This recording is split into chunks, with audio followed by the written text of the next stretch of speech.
Assalamualaikum warahmatullahi wabarakatuh. Kembali lagi di channel Malam Makin Mencekam. Hari pertama Rina menginjakkan kaki di desa Karangjati. Udara terasa lebih pekat dari biasanya. Bukan karena kabut atau debu ladang, melainkan semacam aroma tanah basah yang tak biasa. Sedikit tajam seperti daun kering yang membusuk. Desa ini terletak di antara dua bukit sunyi dan dilintasi jalan sempit berliku yang hanya muat satu mobil.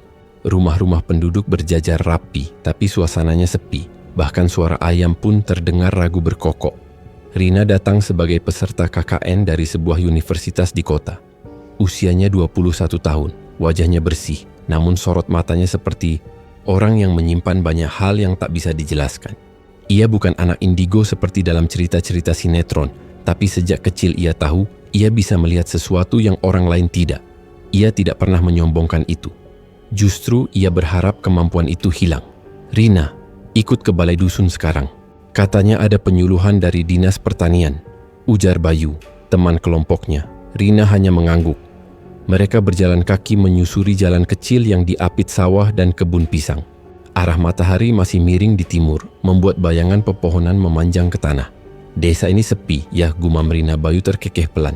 "Bukan cuma sepi, katanya ada yang bilang tempat ini diselimuti. Maksudnya, entah. Aku juga baru dengar."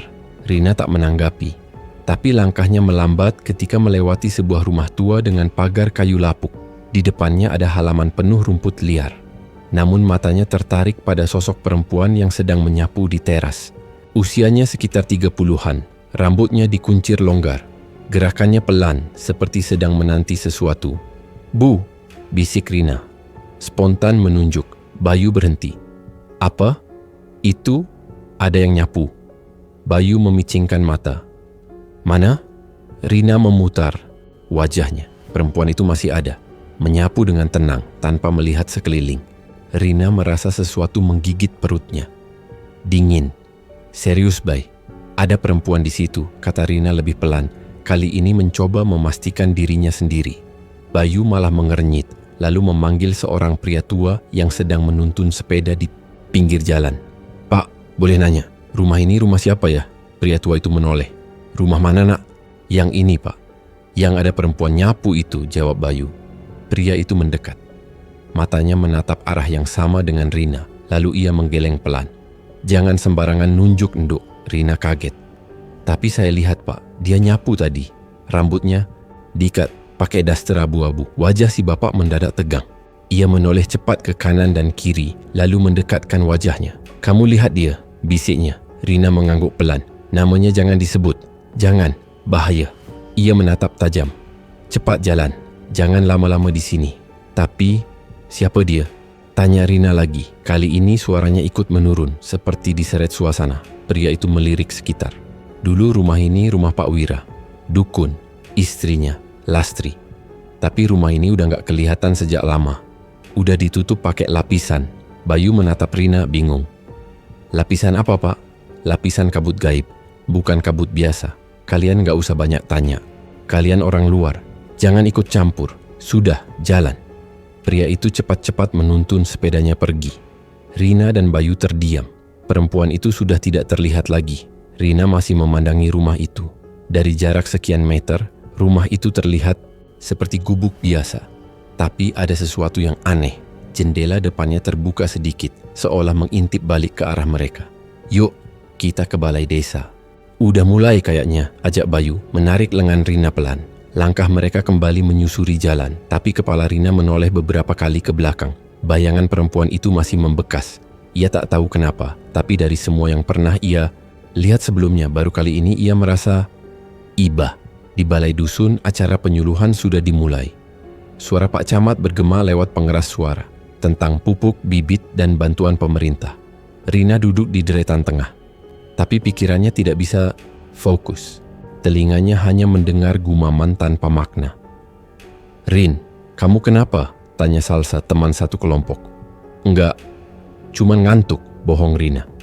Matanya menatap lantai ubin yang dingin, tapi kepalanya berat, sangat berat, seolah ada sesuatu yang ditanamkan ke dalam tengkoraknya. Detik berikutnya, rasa nyeri seperti ditusuk muncul di belakang kepala.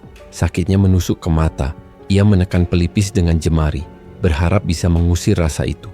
Tapi makin ditekan, rasa sakitnya makin menyebar. Tiba-tiba pandangannya buram. Suara mikrofon berganti menjadi gema asing. Lalu, semuanya gelap. Ketika ia membuka mata, Rina tidak lagi berada di balai dusun. Ia berdiri di dekat ruang tamu sebuah rumah tua. Udara di sekitarnya pengap, seperti habis dibakar dupa. Di depannya, 3 orang duduk saling berhadapan. Seorang pria parubaya, seorang perempuan sepantaran, dan seorang gadis muda yang menunduk. Wajah gadis itu, ya Tuhan, itu wajah Bu Lastri yang tadi menyapu. Tapi ini versi mudanya. Lebih muda, lebih segar, dan penuh luka di matanya. Rina tidak bisa bicara. Ia hanya bisa menyaksikan. Kamu tolak lamaran Darto, anak lurah itu? Suara pria itu berat, matanya nyalang. Gadis itu, Lastri, mengangguk pelan. Saya mau sama Pak Wira, Abah. Suara gedebuk meja dibanting membuat tubuh Rina gemetar. Pria itu berdiri. Gila kamu, mau sama dukun tua itu? Bentaknya. Lastri makin menunduk, bibirnya bergetar. Saya udah janji. Bah. Perempuan di samping pria itu, ibunya menangis. Ia memegang bahu suaminya. Surya, sudah, sabar. Mungkin Lastri bingung. Saya nggak salah. Saya yakin, Lastri bersuara lirih. Pria itu mengangkat tangannya. Tapi sebelum tamparan itu mendarat, angin keras menerpa dari arah pintu. Lalu, semuanya berubah. Seketika Rina kembali sadar. Ia sudah berada di tengah kerumunan. Banyak orang mengelilinginya. Ia terbaring di lantai balai dusun. Napasnya tersengal. Seseorang menepuk-nepuk pipinya. Rina bangun. Matanya terbuka. Tapi hatinya masih tercekat. Semua wajah mengelilinginya tampak asing. Rina menoleh pelan, napasnya belum teratur. Bayu berada di sampingnya, kening berkerut. Kamu pingsan. Dari tadi nggak bangun-bangun. Tadi panik banget semua orang. Rina duduk dengan dibantu. Matanya memandang sekeliling. Masih di balai dusun. Masih ada spanduk penyuluhan dan ibu-ibu yang bergumam pelan. Tapi suara dan bayangan dari rumah tua tadi masih menempel di kepala. Udah mendingan? Tanya Bayu pelan. Rina mengangguk. Tapi itu kebohongan. Di dalam dadanya, semua masih tidak mendingan. Masih bergelora seperti api kecil yang membakar pelan-pelan. Bayu memberinya air minum. Tadi kamu bilang nama Lastri pas lagi nggak sadar. Itu yang bikin warga panik. Rina meneguk air. Tenggorokannya kering. Tapi bukan itu yang paling mengganggu. Aku lihat dia, Bay. Beneran lihat. Tapi bukan di dunia ini. Aku lihat rumahnya, orang tuanya. Dan Rina terdiam. Dadanya sesak lagi. Bayu menatapnya tajam. Rin, udah. Jangan ngomong yang aneh-aneh. Dulu, kita bukan orang sini, Rina menggeleng. Aku harus tahu siapa dia dan siapa suaminya. Bayu menarik napas panjang. Kamu mau ikut aku malam ini? Rina memandang heran. Kemana? Ke rumah Pak Lurah. Ada yang mau kamu dengar? Langsung dari orang yang tahu sejarah desa ini. Langit malam menggantung seperti tirai hitam tanpa bintang. Bayu dan Rina berjalan kaki, membawa senter kecil. Jalanan desa Karangjati semakin sunyi di malam hari. Tak ada lampu jalan. Hanya suara daun pisang bergesek pelan diterpa angin. Rumah Pak Lurah berdiri paling ujung, dekat sawah. Sebuah rumah limasan dengan teras panjang dan lampu gantung kuning tua. Pak Lurah keluar menyambut mereka sambil mengunyah sirih. Ada apa malam-malam begini? Suaranya parau. Rina menatap pria tua, itu lekat-lekat. Saya cuma ingin tanya soal Bu Lastri dan suaminya. Dulu, rumah mereka ada di dekat pos ronda ya. Pak Lurah memandang Rina dalam-dalam. Lama, bibirnya mengunyah lambat. Masih muda tapi mata kamu berat, gumamnya. Masuklah. Tapi, saya cerita sebatas yang boleh diceritakan. Mereka bertiga duduk di ruang tamu. Dinding rumah penuh foto-foto hitam putih zaman dulu. Ada aroma tembakau dan kayu tua yang menguar. Pak Lurah menghela napas. Nama suaminya Wira, dulu tukang obat. Tapi makin kesini, makin banyak yang bilang dia bukan sekadar itu. Rina menelan ludah. Apa maksudnya? Dukun. Bukan sembarang. Dukun. Dia mainnya sama yang gaib-gaib. Bayu menyikut Rina pelan. Pak Lurah melanjutkan. Dulu warga sini sempat resah. Banyak yang sakit aneh, rumah-rumah sering kebakaran tanpa sebab. Dan ada beberapa warga yang katanya sempat melihat makhluk berapi banaspati. Jalannya terbang, matanya merah, badannya muter kayak bola api. Dan itu munculnya dari arah rumah Pak Wira. Rina merinding. Terus, kenapa nggak dilaporkan? Sudah, tapi setiap kali ada yang berani lapor atau protes, besoknya sakit, atau rumahnya kejatuhan ular, atau anaknya kerasukan. Sampai akhirnya warga diem. Tapi diemnya warga bukan berarti nerima. Mereka nyiapin perlawanan juga. Perlawanan gumam Bayu. Ya, waktu itu ada malam Jumat, warga kumpul, pakai doa-doa dan azan. Semua berkumpul di depan rumah Pak Wira. Tapi pas tiba di sana, rumahnya nggak ada, hilang. Yang ada cuma lapangan ilalang, kayak rumah itu ditelan bumi. Jadi, sekarang pun rumah itu beneran nggak bisa dilihat. Rina makin penasaran. Cuman yang punya penglihatan yang bisa lihat, jawab Pak Lurah datar. Kayaknya kamu termasuk orang itu. Rina membeku. Bu Lastri itu istri keduanya. Sejak ikut Pak Wira, dia hilang dari pergaulan. Enggak pernah keluar rumah. Dulu sempat hamil berkali-kali, tapi enggak pernah ada bayi yang lahir. Dan katanya setiap kehamilan Lastri, makin banyak kejadian aneh di desa ini. Kenapa enggak ada yang nolongin Bu Lastri? Pak Lurah memandangi langit-langit. Karena kami semua takut, dan karena kami enggak tahu apa dia memang korban atau bagian dari semua ini. Hening, tidak ada yang bicara. Hanya bunyi detik, jam di dinding. Tiba-tiba kepala Rina terasa berat, seperti ditarik oleh sesuatu dari dalam ubun-ubunnya. Ia berdiri perlahan, tapi pandangannya mulai kabur. Rina, kamu kenapa? Tanya Bayu panik. Tangan Rina memegangi dinding, tapi tubuhnya lunglai. Dan gelap datang lagi. Ia berdiri di depan rumah yang sama. Tapi kali ini rumah itu utuh. Tidak rusak, tidak tersembunyi. Langit di atasnya berwarna merah bata, seperti sore yang lupa diganti malam. Halaman rumah ramai, banyak orang berkumpul, tapi semua wajah muram, seperti datang ke acara yang tak diundang. Rina melangkah ke dalam, menyusuri koridor kayu yang remang. Di ruang dalam terdengar tangis perempuan. Ia melangkah pelan hingga melihat Lastri muda duduk di tikar, memegangi perutnya. Aku janji sama dia, aku nggak akan melawan, aku nurut. Tapi kenapa selalu sakit? Bisik Lastri memegangi perutnya yang membuncit. Dari pintu belakang muncul Pak Wira. Wajahnya dingin, sorot matanya kosong. Ia hanya berdiri, menatap Lastri tanpa empati. Sudah, itu bagian dari perjanjian, katanya singkat. Lastri menggigil. Aku cuma pengen anakku lahir. Satu aja. Pak Wira mendekat lalu menaruh kembang kantil di ubun-ubun Lastri. Jangan ulangi pertanyaan yang sudah kau tahu jawabannya. Lastri menangis makin kencang. Rina yang berdiri di sudut ruangan tak bisa bergerak. Ia ingin meneriaki, tapi tak ada suara keluar dari mulutnya. Tangannya bergetar, hatinya seperti diremas. Lalu di sudut ruangan muncul satu sosok lain, perempuan tua. Rambutnya panjang, wajahnya keriput, tubuhnya penuh bunga kantil kering. Tatapannya langsung ke arah Rina, seolah tahu siapa yang hadir meski tak terlihat. Rina ingin mundur, tapi kakinya beku. Sosok tua itu membuka mulut. Sudah waktunya kamu ikut. Dan semua menjadi hitam. Gelap yang datang kali ini terasa seperti lumpur, pekat dan berat. Rina mencoba menarik napas, tapi udara yang masuk seperti tidak cukup. Ia berusaha bergerak, tapi tubuhnya kaku. Suara detak jantungnya terdengar lebih keras dari suara apapun. Ia tidak sedang tidur, tapi juga bukan terjaga. Tiba-tiba cahaya samar menembus dari kejauhan, seperti celah pintu terbuka sedikit. Lalu perlahan dunia yang buram itu berubah jadi jelas. Ia berdiri di halaman sebuah rumah. Rumah kayu yang bersih dan rapi. Tidak rusak, tidak tua. Atapnya masih utuh. Halamannya bersapu. Udara di sekeliling berembus pelan, membawa bau tanah dan bunga kenanga. Ada suara di dalam rumah. Suara perempuan muda. Aku tidak mau, Bah. Rina melangkah pelan mendekati jendela. Dari celah kayu ia melihat Lastri muda berdiri di ruang tamu. Wajahnya tegang, tangannya mengepal. Di depannya berdiri seorang pria parubaya berambut tipis. Wajahnya keras. Itulah Pak Surya, ayah Lastri. Kamu pikir hidup itu cuma soal cinta? Bentaknya. Lastri tetap diam. Dari samping Bu Retno ibunya menangis. Ia memegang lengan Lastri. Darto itu anak lurah. Kamu nggak bakal kekurangan apa-apa kalau nikah sama dia. Kenapa malah milih Wira?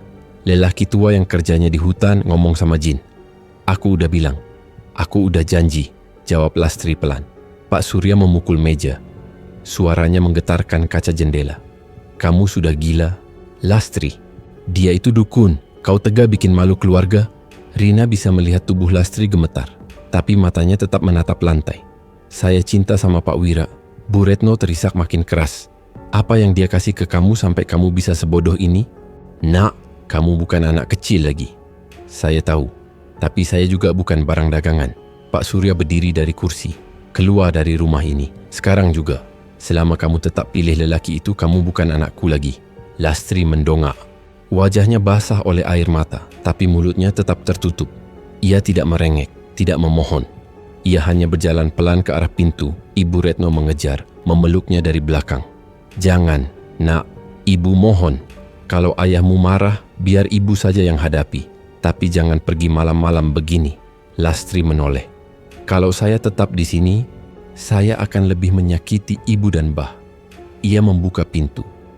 Angin malam masuk.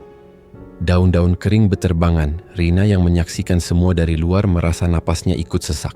Ia ingin menerobos masuk, menarik tangan Lastri, mencegah semua ini. Tapi tubuhnya tetap tak terlihat, tak bersuara. Langkah Lastri berhenti di ambang pintu. Tapi sebelum ia benar-benar pergi, suara berat menggema dari belakang rumah. Sudah, biar aku yang ambil sekarang. Suara itu bukan suara manusia. Terlalu dalam, terlalu kasar. Dari arah belakang rumah, muncul sosok tinggi besar. Wajahnya hitam kelam, matanya merah membara. Tubuhnya berbulu, berdiri seperti manusia, tapi lengannya panjang menjuntai ke tanah. Bu Retno menjerit. Pak Surya melangkah mundur, tapi tubuhnya kaku. Bayu gumpal, bisik Pak Surya, ngeri. Betul, jawab makhluk itu datar. Ia berdiri di depan Lastri, lalu menoleh ke arah orang tuanya. Tuanku sudah bosan dengan penolakan. Jangan ganggu anakku, teriak Pak Surya sambil mengambil tongkat dari pojok ruangan. Tapi sebelum ia sempat bergerak, Bayu gumpal sudah melompat. Tangannya yang besar mencengkeram tubuh Pak Surya, lalu mengangkatnya tinggi-tinggi. Tidak ada yang boleh menghalangi, geramnya. Rina menutup mulut. Suaranya tertahan. Ia ingin teriak, tapi tak bisa. Tubuh Pak Surya dibanting ke lantai kayu.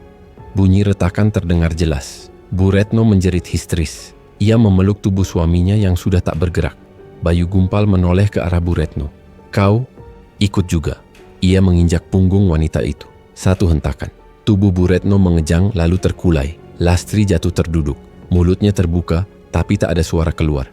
Aku cuma mau menikah. Kenapa? Bayu gumpal memandangi Lastri sejenak, lalu menghilang begitu saja. Seperti asap yang tersapu angin, Rina merasakan tubuhnya limbung. Ia memejamkan mata, berusaha mengusir gambaran itu. Tapi terlalu nyata, terlalu kejam. Di tanah, Lastri terduduk, lemas memeluk lutut dan menangis. Di sekelilingnya, darah mulai menggenang. Dua tubuh terkapar, dan malam menjadi saksi yang tak bisa bicara. Angin kembali berhembus. Rina berdiri tak jauh dari tempat itu. Kakinya gemetar, tubuhnya dingin. Ia tidak bisa bergerak, tidak bisa bersuara. Seolah-olah udara di sekitarnya jadi lebih berat, seperti menahan semua yang ingin keluar dari tubuhnya. Napasnya sendiri pun terasa lambat. Lastri masih menangis, tidak menjerit, hanya tangisan pelan, seperti anak kecil yang hilang arah. Tangannya menggenggam ujung kain ibunya, tapi tubuh itu sudah dingin, sunyi. Langkah pelan terdengar dari belakang. Rumah. Rina menoleh. Seorang perempuan tua berjalan perlahan, menyeret kaki. Rambutnya panjang, putih kusam. Kulitnya keriput dan kering seperti kulit ular. Dari ujung tangannya, bunga-bunga kecil berwarna putih kekuningan jatuh satu persatu, membentuk jejak. Ia tersenyum. Tapi senyum itu membuat dada Rina makin terhimpit. Sudah selesai. Sekarang giliranku, kata perempuan tua itu. Suaranya serak tapi tegas. Lastri tidak bereaksi. Matanya kosong. Seperti tak sadar bahwa ada makhluk lain di dekatnya. Embah Sarinten itulah namanya, berjongkok di depan Lastri. Ia mengeluarkan sesuatu dari lipatan kain lusuhnya. Sebuah bunga kantil, kering, kelopaknya mengeras dan menghitam di ujung. Ia tiup bunga itu sekali. Kelopaknya bergetar, lalu bergerak sendiri. Kau sudah kehilangan darah. Sekarang saatnya kau kehilangan akalmu, bisiknya. Rina ingin menghentikannya. Tapi tubuhnya tetap tak bisa bergerak. Seolah menjadi penonton di dunia yang tak memperhitungkan kehadirannya. Mbah Sarinten mengangkat bunga itu, lalu menekannya ke kening Lastri. Tapi Lastri tidak menolak. tidak bergerak, bahkan tidak berkedip. Begitu bunga kantil menyentuh kulitnya, cahaya redup keluar dari ujungnya. Lalu bunga itu berubah jadi semacam benang cahaya tipis, masuk perlahan ke dalam daging kepala Lastri. Ia menggeliat sedikit, tapi tak menolak. "Bagus, kau sudah siap," gumam Mbah Sarinten. Lalu ia merapalkan sesuatu. Suaranya pelan, tapi menusuk. Seolah mantra itu mengalir langsung ke dalam telinga Rina. Saat itu juga, dari balik punggungnya, muncul tali panjang yang terbuat dari rangkaian bunga kantil yang sudah kering. Warnanya kecoklatan dan terlihat seperti urat tanaman mati. Tali itu melayang-layang di udara, lalu melilit tubuh Lastri. Dari dada ke pinggang, ke pergelangan tangan, hingga ke mata kaki. Rina memejamkan mata, tapi suara lilitan itu gesekan. "Halus bunga kering, tak bisa dihindari. Mulai malam ini kau milik Pak Wira, suamimu, tuanmu. Kau tidak boleh membantah, tidak boleh melawan, tidak boleh bertanya," kata Mbah Sarinten. Lastri hanya mengangguk, tanpa suara, tanpa ekspresi, dan jangan pernah berharap anak-anakmu hidup, karena rahimmu bukan milikmu lagi. Tali bunga itu mengencang sebentar, lalu mengendur. Cahaya dari bunga di kening Lastri meredup, lalu padam. Mbah Sarinten berdiri, tersenyum puas. Sudah, tugas selesai. Ia berjalan perlahan pergi dan tubuhnya menghilang pelan-pelan di balik bayangan pohon. Rina menangis. Ia tidak tahu kenapa air matanya keluar. Tapi ia merasa malam itu seseorang telah dicuri. Bukan tubuhnya, tapi jiwanya. Waktu berganti cepat. Dunia di depan Rina berubah. Rumah Lastri kini rumah Pak Wira. Dindingnya berubah. Udara di dalamnya lebih pekat, lebih lembab. Lastri berdiri di depan cermin. Rambutnya panjang, wajahnya tirus. Tapi matanya kosong. Di perutnya tampak benjolan kecil. Ia sedang hamil, tapi tidak terlihat senang. Ia hanya berdiri, seperti patung. Pak Wira masuk ke ruangan, membawa mangkuk kecil berisi air hitam. "Minum ini." Lastri mengambil mangkuk itu, minum tanpa bertanya, tanpa mencium, tanpa melihat. "Besok malam bayi itu diambil," kata Pak Wira datar. Lastri tidak menjawab, hanya menunduk. Rina menatapnya dari kejauhan. Tangannya mengepal. 1 bulan berlalu dalam satu kedipan. Kini Lastri tergeletak di tempat tidur. Tubuhnya lemas, perutnya kempes. Tidak ada bayi, tidak ada tangis, tidak ada bekas darah. Hanya selembar kain putih yang basah di bawah tubuhnya.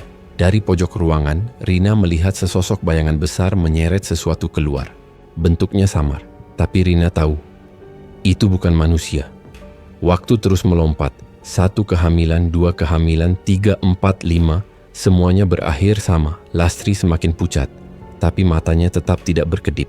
Ia tidak pernah bertanya, tidak pernah marah, tidak pernah menangis. Pak Wira makin kurus, tapi sorot matanya makin tajam. Di malam hari, ia sering duduk di ruangan gelap, bicara dengan bayangan. Terkadang tertawa, terkadang menangis. Dan Rina, yang menyaksikan semua itu dari celah dimensi yang tak bisa ia sentuh, hanya bisa berdiri, menahan marah, menahan sesak. Di suatu malam yang gelap, Lastri duduk di depan jendela. Tangannya memegang perutnya yang kembali hamil. Ia bicara pelan. "Aku tahu kalian tidak akan membiarkan aku jadi ibu. Tapi tolong, sekali ini saja. Aku ingin melihat wajahnya. Sekali saja." Tak ada jawaban, hanya angin. Dan dari jendela, Rina melihat bunga kantil yang sudah mengering menempel di pinggir dinding. Seperti mata yang mengintip dari balik kayu. Rina membalik tubuhnya, berusaha kabur dari tempat itu. Tapi jalannya seperti dibatasi dinding tak kasat. Mata. Ia memukul-mukul udara, tapi tetap tak bisa keluar. Suaranya lirih, tapi tajam. "Tolong, cukup." Namun dunia di sekitarnya tetap membisu. Rina mendadak terdorong keluar dari ruang itu, seperti ditarik paksa dari balik tirai tebal. Ia terjatuh ke lantai, tubuhnya basah oleh keringat dingin. Napasnya terengah. Cahaya lampu menyorot matanya. Ternyata ia berada di rumah Pak Lurah. Kursi rotan di belakangnya terjungkal dan Bayu menatapnya panik. "Kamu sadar?" Bayu memegang pundaknya. "Tadi kamu jatuh dan pingsan lagi." Rina menatap langit-langit sebentar lalu menunduk. Tenggorokannya kering. "Aku lihat lagi. Lastri. Dan bayi-bayinya." Pak Lurah yang duduk di kursi ujung ruangan menghela napas. "Sudahlah, kamu istirahat dulu. Sudah terlalu dalam kamu ikut." "Belum cukup, Pak," suara Rina pelan. "Belum selesai." Malam itu, mereka mengantar Rina kembali ke rumah kontrakan tempat para mahasiswa KKN tinggal. Tapi belum sempat ia benar-benar istirahat, keesokan harinya desa kembali geger. Pagi-pagi sekali, seorang anak kecil berteriak ketakutan di depan musala. Warga datang. Ia bilang melihat pocong loncat-loncat di antara pohon pisang dekat kuburan. Warga tidak langsung percaya, tapi malamnya 3 orang lain mengaku melihat hal serupa. Sosok pocong yang sama, wajahnya rusak tapi jelas, mirip mendiang Egi, pemuda desa yang meninggal 2 minggu lalu karena kecelakaan motor. Pak RT mendatangi rumah kontrakan dengan wajah tegang. "Rina, saya minta tolong." Warga ketakutan. Semalam, ada yang rumahnya diketuk-ketuk dari luar. Suaranya berat dan ada bau busuk. Rina menatap wajah Pak RT. Matanya sembab, tapi ia mengangguk. "Makam Egi harus dibuka," katanya. Pak RT terdiam sesaat. "Itu hal yang berat. Tapi kalau memang perlu, saya akan bicara ke keluarga." Siang itu, dengan izin keluarga Egi dan disaksikan warga serta seorang ustaz, makam Egi dibongkar. Mereka membuka kain kafan secara hati-hati. Saat bagian tali pocong dicek, ustaz menggeleng pelan. Tali ini terikat 2 kali. Ikatannya bukan ikatan orang mati, tapi ikatan penahan roh. Rina menelan ludah, matanya memejam, dan seperti biasa rasa sakit mendadak menghantam kepalanya. Pandangannya gelap, tapi hanya sebentar. Ia kembali melihat Lastri berdiri di dekat makam Egi. Tangannya gemetar, tapi wajahnya datar. Di sebelahnya Pak Wira berdiri, menatap tajam. "Cepat, lilit lagi, kuatkan. Kalau tidak, roh ini akan kabur dan tidak bisa dikendalikan." Lastri membuka tali kafan Egi lalu mengikatnya ulang. Tapi saat ia mengikat, mulutnya komat kamit. Bukan mantra, tapi doa. Ia seperti melawan tapi tak punya kekuatan untuk benar-benar menolak. Matanya kosong, tapi hatinya menangis. Pak Wira menyentuh bahunya. Lastri tersentak lalu menyelesaikan ikatan itu. Sekejap kemudian, tubuh Egi bergetar, lalu membeku kembali. Penglihatan Rina berhenti di situ. Ia membuka mata, keringat dingin menetes di pelipis. Lastri yang mengikat ulang tali pocongnya, gumamnya pelan. Warga terdiam. Ustadz menatap Rina, lalu memandang kain kafan yang terbuka. "Kita doakan almarhum sekarang, biar dia bisa tenang." Mereka membacakan surah Yasin bersama-sama. Sementara itu Rina berdiri menjauh. Ia menatap ke arah pepohonan di ujung makam. Angin bergerak pelan, tapi daun-daun tidak bergerak. Udara terasa berat, Bayu menghampirinya. "Kamu yakin itu Lastri?" Rina mengangguk. Tapi dia tidak sadar, dia hanya menjalankan perintah. Pak RT mendekat. "Kalau memang begitu, apa yang harus kita lakukan?" Rina diam sejenak. "Bu Lastri harus dilepaskan. Dia masih terikat. Pelet itu belum hilang." Mereka semua menatap Rina, tapi tak satu pun bertanya, seolah kalimat itu terlalu berat untuk dipecah dengan kata-kata. Malam, harinya warga kembali berkumpul di musala. Mereka membicarakan kejadian di makam. Rasa takut perlahan berubah jadi geram.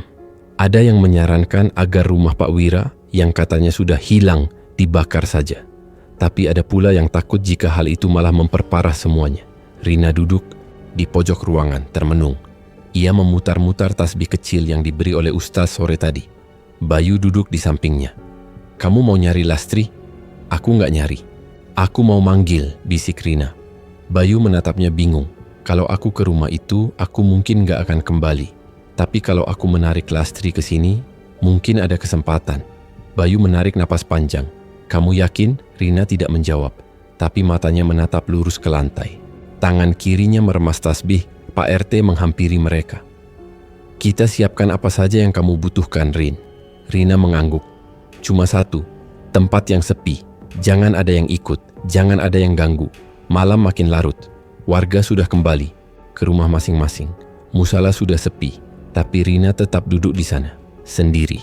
Lampu dipadamkan. Hanya lilin kecil yang menyala di depan. Suara jangkrik terdengar, tapi lebih lambat dari biasanya. Seperti menahan napas, Rina mulai membaca doa dalam hati. Tangannya menggenggam bunga kantil kering yang ditemukan di dekat makam tadi siang. "Lastri, kalau kamu masih bisa dengar, aku tahu kamu gak rela. Aku tahu kamu masih ada di dalam sana." Tiba-tiba angin berembus dari arah pintu musala. Lilin bergoyang. Rina tidak membuka mata. Kalau kamu datang, aku akan bantu. Daun pintu musala berderit pelan. Rina merasakan hawa dingin masuk. Tapi ia tetap diam, menunggu. Suara langkah pelan terdengar mendekat, lalu berhenti tepat di depannya. Rina membuka mata perlahan. Seseorang berdiri di sana. Perempuan, rambut panjang, wajahnya pucat, matanya kosong. Lastri, tapi bukan Lastri yang Rina kenal dari penglihatan-penglihatan sebelumnya. Ini bukan versi yang menangis, yang takut, atau yang menolak. Ini Lastri yang hilang, yang tubuhnya hidup tapi jiwanya entah di mana. Rina menahan napas. Hatinya mulai berat lagi. Tapi kali ini bukan karena takut, tapi karena sedih. Lastri, bisiknya. Perempuan itu tidak menjawab. Ia hanya berdiri, menatap. Tiba-tiba, dari bayangan belakang tubuh Lastri, muncul kabut tipis. Lalu sebuah tangan muncul dari balik kabut, tangan keriput. Dengan bunga kantil di ujung jarinya, Rina menegang. Kabut itu makin padat, dan dari dalamnya tubuh Mbah Sarinten muncul sepenuhnya. Ia berdiri membungkuk, tubuhnya penuh anyaman bunga kantil yang kering, sebagian sudah menghitam, sebagian lain menempel seperti luka tua di kulitnya. Matanya putih, keruh, mulutnya tersenyum miring, menyeringai dengan deretan gigi hitam yang mencuat tak rapi. Bocah kurang ajar, kau masih berani memanggil nama Lastri di depan tuannya. Gumamnya lirih, tapi gema suaranya terdengar di seluruh musala. Rina mundur setapak. Tangannya meraba ikat pinggang kain tua yang sudah lama ia bawa kemana-mana. Sabuk keramat yang pernah diberikan oleh seorang kiai dari desa tempat KKN sebelumnya. Ia belum pernah tahu fungsi sabuk itu, tapi diminta untuk menjaganya. Lastri masih berdiri, tubuhnya diam, seperti tak sadar. Tapi matanya tampak bergetar, seolah ia melihat tapi tidak bisa bergerak. Dia milik kami. Bunga ini yang membuatnya tunduk. Bunga ini pula yang akan kami tancapkan ke mata kepalamu, seru Mbah Sarinten, lalu melemparkan bunga kantil itu. Bunga itu berputar seperti pisau kecil, meluncur cepat ke arah Rina. Rina mencoba menghindar, namun bagian ujungnya sempat menyayat kulit betis kirinya. Seketika rasa panas menjalar, lalu berubah jadi gatal luar biasa. Rina terduduk, tangannya menggaruk kaki. Tapi makin digaruk, gatal itu makin menjadi. Seperti semut merah bercampur beling mengalir di bawah kulit. Mbah Sarinten tertawa. Bunga-bunga kantil lain mulai lepas dari tubuhnya dan melayang mengitari ruangan. Mereka seperti hidup, bersiul pelan, mencari titik tubuh Rina yang bisa diserang. Kau kira bisa menyelamatkan Lastri? Tidak ada yang bisa mengubah takdir yang sudah ditulis dengan darah. Rina merangkak menjauh. Tapi gatal itu makin meluas. Dari betis ke paha, lalu ke perut. Tangannya menggenggam sabuk kain di pinggangnya. Ia memejamkan mata. Napasnya tak beraturan. Ya Allah, kalau memang ini jalannya, beri aku kekuatan. Bisiknya. Tiba-tiba sabuk keramat di tangannya bergerak. Bukan karena ditarik, tapi seperti digerakkan dari dalam. Ia terlepas sendiri, lalu melayang di udara. Sabuk itu berputar, lalu mencambuk ke arah bunga kantil yang terbang di atas kepala. Rina satu persatu bunga itu terbakar saat terkena sabuk. Asap hitam mengepul, menyisakan bau busuk seperti daging kering yang dijemur terlalu lama. Mbah Sarinten terhuyung. Tidak, sabuk itu dari jalur cahaya. Sabuk itu kini bergerak cepat menghantam tubuh Mbah Sarinten. Setiap pukulan mengenai satu bagian tubuh, bunga-bunga kantil di badannya rontok. Tubuhnya yang penuh luka tampak jelas. Kulitnya keriput dan hitam seperti kayu lapuk yang nyaris hancur. Berhenti. Tapi sabuk itu tak berhenti. Ia terus mencambuk. Sekali, dua kali, puluhan kali. Hingga akhirnya tubuh Mbah Sarinten terdorong mundur menabrak dinding musala. Ia menjerit dan tubuhnya mulai retak seperti keramik pecah. Dari tubuh Lastri, bunga-bunga kantil juga mulai jatuh. Satu di dada, satu di leher, dua dari punggung tangannya. Rina yang masih terduduk mulai bangkit, menahan rasa gatal yang belum sepenuhnya hilang. Sabuk itu berhenti di udara, mengambang, lalu kembali ke tangan Rina perlahan. Namun Mbah Sarinten belum hancur sepenuhnya. Ia masih berdiri, setengah tubuhnya gosong, matanya membara. Kau pikir ini akhirku? Aku sudah hidup lebih dari 100 tahun. Aku adalah penjaga cinta yang dipaksa, pemilik rahim yang dirantai. Ia melompat ke arah Rina, membawa sebilah duri kantil yang mengeras seperti besi. Tapi sebelum duri itu menyentuh kulit Rina, jari Rina sudah terangkat menunjuk ke arah Lastri. Bismillah. Dari ujung jarinya, cahaya kecil muncul. Lalu ia menunjuk tepat ke tengah kening Lastri. Bunga kantil terakhir yang tertanam di kening Lastri perlahan keluar. Warnanya merah tua, basah. Berputar sekali, lalu jatuh ke lantai dan meleleh menjadi cairan hitam. Tubuh Lastri terhempas ke belakang. Napasnya mendesah keras, matanya terpejam. Tapi wajahnya tidak kosong lagi. Mbah Sarinten terdiam. Tubuhnya mulai memudar. Tidak, bukan sekarang. Belum, gumamnya lemah. Lalu tubuhnya retak sepenuhnya. Hancur menjadi debu. Debu itu berputar di udara. Lalu tertiup keluar dari jendela musala yang terbuka sedikit. Hening. Rina berdiri perlahan. Sabuknya ia ikat kembali ke pinggang. Nafasnya masih berat. Luka di kakinya masih terasa gatal, tapi mulai mereda. Di lantai, Lastri terbaring. Wajahnya bersih. Matanya perlahan terbuka. Ia menatap Rina. "Siapa kamu?" Suaranya lirih. Rina tak langsung menjawab. Ia mendekat lalu duduk di samping tubuh Lastri. "Aku cuma seseorang yang enggak tega lihat kamu dijadikan." "Udah." Lastri menatap ke langit-langit musala. Matanya berkaca-kaca, tapi tidak menangis. "Kenapa rasanya seperti aku tidur sangat lama?" Rina memegang tangannya. "Karena kamu memang ditidurkan. Oleh rasa takut, oleh orang yang kamu kira cinta." Malam kembali sunyi, tapi bukan sunyi yang mencekam. Lastri diam. Tatapan matanya kosong menatap langit-langit musala. Tapi dari caranya menarik napas, Rina tahu perempuan ini sedang menghitung kembali hidupnya dari awal. Mungkin juga sedang mencari di titik mana ia berhenti menjadi manusia dan berubah jadi boneka. Di tempat lain, jauh dari musala yang dingin itu, suara keras menghantam dinding kayu. Pak Wira terdorong ke belakang. Tubuhnya menabrak lemari tua. Napasnya terputus. Di dadanya, terasa seperti ada jaring halus yang ditarik paksa keluar. Itu bukan jaring biasa. Itu jaring pengaruh yang selama bertahun-tahun ia tanamkan ke tubuh Lastri lewat pelet bunga kantil. Sekarang, semuanya putus. "Tidak mungkin," geramnya. Ia berdiri sambil memegangi dada. Matanya menyala, tapi tangannya gemetar. Di meja kecil di depannya, asap dari dupa yang tadi menyala kini berputar liar. Dupa itu mati sendiri, pertanda buruk. Pak Wira mengayunkan tongkatnya ke udara. "Sarinten, di mana kau?" Tidak ada jawaban. Ia menggeram. Bocah perempuan itu, dia yang memutus ini semua. Langkahnya terhenti di depan cermin tua. Cermin yang sudah retak di sudut-sudutnya. Ia menatap bayangannya sendiri. Tapi bayangan itu bukan hanya dirinya. Di belakangnya samar ada sosok perempuan berjubah hijau dengan mata sipit dan lidah menjulur bercabang. Bayangan itu bukan milik musuh.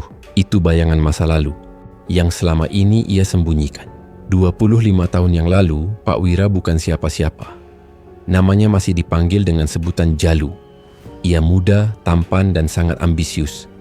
Ia datang ke gunung seberang desa Karangjati untuk berguru pada seorang perempuan sakti yang dikenal sebagai Dewi Ayu. Dewi Ayu bukan manusia biasa.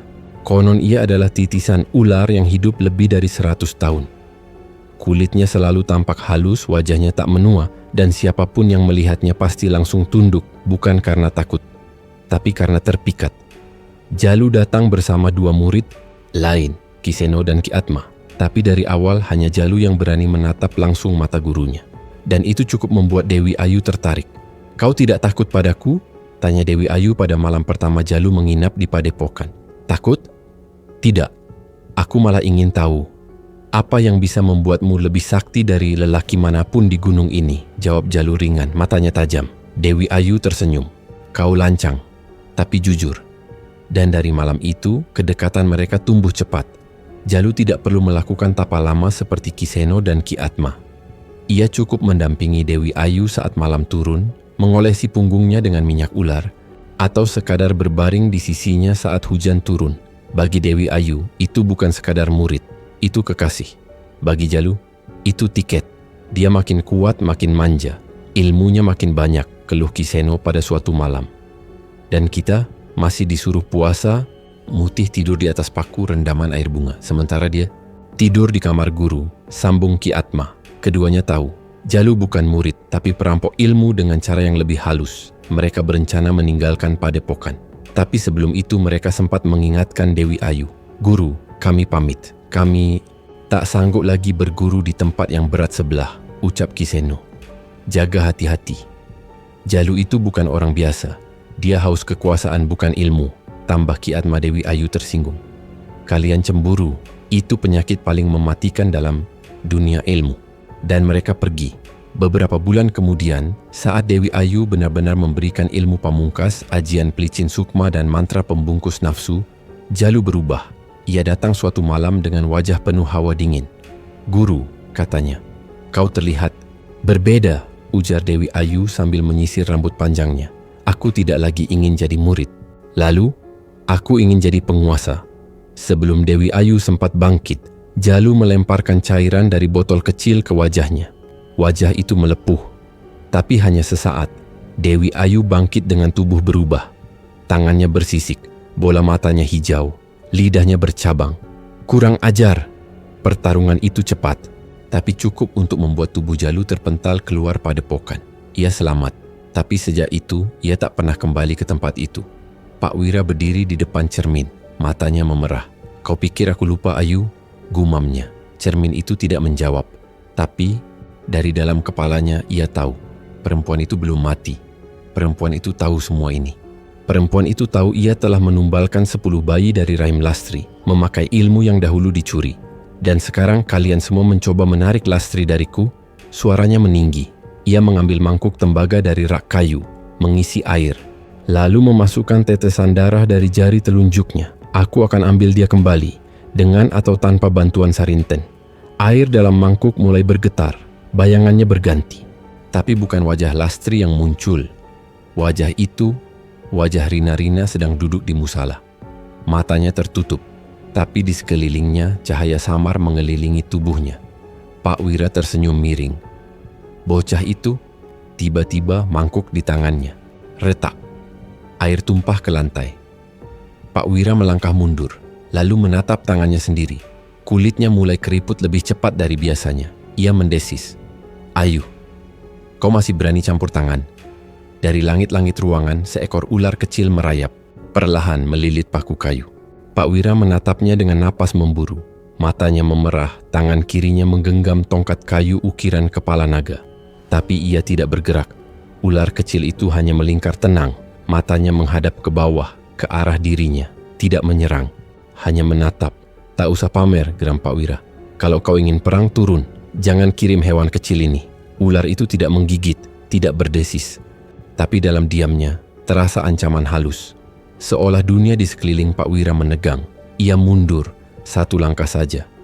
Tongkat di tangannya bergetar. Lalu ia memejamkan mata. "Kalau ini maumu, Ayu, kau akan kehilangan satu-satunya bekas murid yang masih bernapas." Di sisi lain desa, pagi belum sepenuhnya menyingsing. Matahari masih enggan naik. Kabut tipis menyelimuti jalan-jalan kecil, menyisakan jejak embun di pagar dan kaca jendela. Di teras rumah Pak RT, Rina duduk di bangku kayu panjang. Tangannya memegang secangkir teh hangat yang sudah tak lagi beruap. Ia tidak menyentuhnya. Di dalam rumah, Lastri tidur di balai bambu, diselimuti sarung tua. Matanya tertutup rapat, nafasnya teratur. Tapi wajahnya seperti belum damai. Kadang alisnya bergerak, kadang bibirnya bergumam tak jelas. "Dia belum ingat apapun?" tanya Pak RT pelan dari pintu. Rina menggeleng. "Cuma namanya." Dan, katanya mimpinya sering terpotong-potong. Katanya seperti tidur bertahun-tahun, tapi tidak bisa bergerak. Pak RT menghela napas. "Istriku bilang waktu dia bantu bersihkan badannya, bekas tali gaib masih ada. Seperti luka yang ditinggal terlalu lama." Rina menoleh. "Luka itu lebih dari sekadar di kulit. Dia kehilangan 10 anak di dalam perutnya. Bukan karena kehendaknya." Pak RT diam. Tak ada yang perlu ia tambahkan. Tiba-tiba dari dalam, Lastri mengerang pelan. Rina segera masuk. Lastri membuka mata perlahan lalu duduk. Keringat dingin membasahi dahinya. "Lastri, tenang. Ini di rumah Pak RT. Kamu aman?" bisik Rina sambil mendekap pundaknya. Lastri menatapnya. Lama, seperti mencoba mengenali wajah. "Aku mimpi ada darah. Banyak. Di lantai, di tangan." Suaranya gemetar. "Itu sudah lewat," jawab Rina lembut. "Kamu gak perlu lihat itu lagi." Lastri menunduk. Tangannya menggenggam ujung selimut. Aku nggak tahu siapa aku sebenarnya. Aku lupa wajah Bah, lupa suara ibu. Rina menatap matanya. Kadang ingatan bisa kembali lewat rasa, bukan gambar. Kamu nggak perlu buru-buru. Berapa lama aku seperti ini? 10 tahun. Lastri terdiam, lalu matanya memanas. 10 tahun dan tidak satupun anakku bisa kupeluk. Rina memeluknya, tanpa kata-kata, karena tak ada kalimat yang cukup untuk menenangkan kehilangan seperti itu. Di dapur belakang, Bayu menyeduh kopi. Ia duduk bersama Pak RT dan Pak Ustadz yang datang subuh-subuh tadi. Mereka bicara pelan. Pak Wira masih hidup? Tanya Pak Ustadz. Nadanya tegas. Masih, tapi makin melemah, jawab Bayu. Tapi lemah bukan berarti aman. Pak Ustadz mengangguk. Aku dengar dari beberapa santri di desa sebelah. Ada yang lihat dia bicara sendiri di ladang. Ada yang dengar lolongan aneh dari rumahnya. Rumah itu mungkin hilang dari mata kita, tapi tidak dari telinga. Pak RT mendecak pelan. Kalau dia datang ke sini, biarkan kami yang jaga. Tapi kita harus jaga Lastri. Dia bisa jadi titik pelampiasan. Bayu menatap ke arah jendela. Kabut belum juga hilang. Udara masih terasa berat. Dia sudah cukup disakiti, gumamnya. Rina duduk kembali di ruang tamu. Lastri kini tertidur lagi, tapi tidurnya lebih tenang dari sebelumnya. Bayu masuk, menyerahkan roti dan segelas air. Makan. Dulu, kamu belum makan sejak kemarin. Rina hanya tersenyum kecil. Aku nggak lapar. Bayu duduk di sebelahnya. Kamu kelihatan hampa. Karena memang kosong. Lastri bebas, iya. Tapi aku nggak bisa bersorak. Aku lihat dia hidup, tapi aku juga tahu sebagian dari jiwanya sudah nggak ada. Bayu menunduk. Kadang kemenangan bukan berarti bahagia. Kadang cuma selamat. Rina menatap keluar jendela.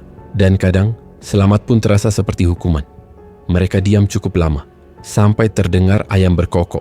Waktu pagi benar-benar datang. Tapi tidak ada yang benar-benar berubah. Sore harinya, Pak Ustaz dan 2 warga menyiapkan tempat di surau kecil. Lastri akan dibersihkan secara spiritual. Bukan ruqyah, bukan pengusiran. Hanya membersihkan sisa-sisa energi jahat yang masih menempel di tubuhnya. Tapi Rina tidak ikut. Ia duduk di samping sumur tua di belakang rumah Pak RT. Sendiri. Di depannya, sabuk keramat terbuka dan dilipat perlahan. Tangannya bergerak pelan. Tapi pikirannya jauh. Bayu datang membawa air minum. Ia duduk di sebelah Rina tanpa berkata. Bayu, ucap Rina akhirnya. Kalau orang yang kamu bantu, ternyata nggak bisa kamu selamatkan sepenuhnya. Kamu bakal nyesel. Bayu berpikir sebentar. Enggak. Selama aku tahu, aku udah ngelakuin semampuku. Rina tersenyum tipis. Kadang semampu kita nggak cukup. Bayu menjawab pelan. Tapi setidaknya lebih baik daripada diam dan membiarkan. Dia dililit tali selama 10 tahun. Rina tak menjawab. Ia hanya menarik napas panjang. Dari arah surau, terdengar suara lantunan doa. Lembut, rata. Tapi Rina tahu, itu bukan doa untuk menenangkan arwah. Itu doa untuk orang yang masih hidup, tapi pernah dikubur dalam nasib yang bukan miliknya. Dan di bawah bayang-bayang langit sore, Rina duduk lama. Tangannya menggenggam sabuk itu lebih kuat dari sebelumnya. Tapi hatinya tidak sepenuhnya tenang. Masih ada suara dalam kepalanya yang berbisik. Lastri memang bebas, tapi luka tak akan hilang hanya karena musuhnya lenyap. Luka tinggal, dan malam belum sepenuhnya berakhir. Terima kasih sudah nonton sampai akhir. Jangan lupa like, subscribe, dan aktifkan loncengnya agar kamu gak ketinggalan cerita-cerita horor selanjutnya di channel Malam Makin Mencekam. Wassalamualaikum warahmatullahi wabarakatuh.